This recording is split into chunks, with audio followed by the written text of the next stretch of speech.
तपाईहरुको बीचमा फेरि पनि परमेश्वरको जीवित वचन भजन संग्रह 34 को 1 देखि 10 सम्म हामी वचनद्वारा उत्साहित हुनेछौं। हर समयमा परमप्रभुको प्रशंसा गर्नेछु। उहाँको प्रशंसा निरन्तर मेरो मुखमा हुनेछ। मेरो प्राणले परमप्रभुमा गर्व गर्नेछन्। कष्टमा परेकाहरूलाई यो सुनेर खुसी होउन्। म सँगसँगै परमप्रभुको महिमा गर र हामी एकसाथ उहाँको नाम उच्च पारौं। मैले परमप्रभुलाई खोज्ने र उहाँले मलाई जवाफ दिनुभयो। मलाई मेरो सबै डरहरूबाट छुटकारा दिनुभयो। उहाँलाई हेर्नेहरू उज्यालो हुनेछन् र तिनीहरूका शिर शर्मले कहिले झुक्ने छैनन्।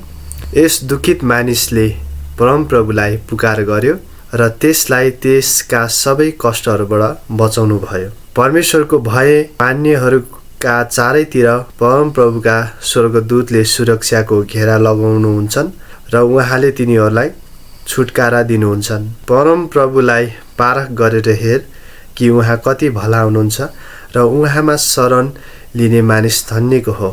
हे परमप्रभुका पवित्र जन हो, उहाँको भय मान, किनकि उहाँको भय मान्नेहरूलाई केही कुराको खाँचो पर्दैन। जवान सिंहहरू कमजोर होलान् र तिनीहरू भोकाउनेछन्, तर परमप्रभुको खोजी गर्नेहरूलाई कुनै उत्तम कुराको अभाव हुँदैन। आजको वचनले हामी सबैलाई आशिष मिलेको होस् र सम्पूर्णलाई प्रभु येशू ख्रीष्टको नाममा जय मसीह।